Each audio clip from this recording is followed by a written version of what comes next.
Kawuok e kaonti ma Migori wang'ado nam kendo wadhi e kaonti ma Siaya.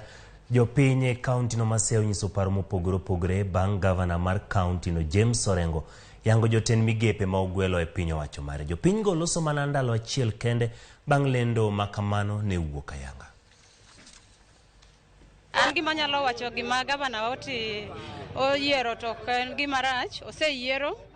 Oseyiero joge madhi konye tich, to gima awakwayo jatelo no pari nyaka jopiny joma ne ringo kode kik oyiera yiera joma malo kende nikech wabe jopiny wan mane wamiye kura to wan e weg kura.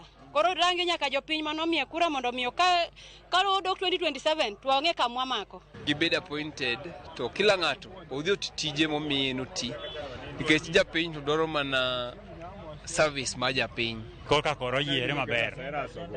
Oye maber kichako rango jok ma Orengo gwelo. Kata skema malo mane maboto mambo kanyo tanga mama mboga moyierie. Aneno ka Orengo to yiere nyaka jatwang' moche bukeli parliament ka kanyo to Orengo ti maber.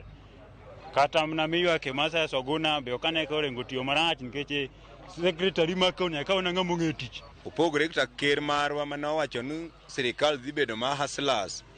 To kani neno kitero dhano e parliament tiwinjo na ka ng'ato wacho ni en worth 4 billion to luongre ni hustler. Kane warango jok manorengo yiero waneno korengo temo maber. Koro gima andwa kwa od nyamayanga kaka nowacho ni ngima jo Siaya kaunti dhi lokre. Wan sani ene mwarange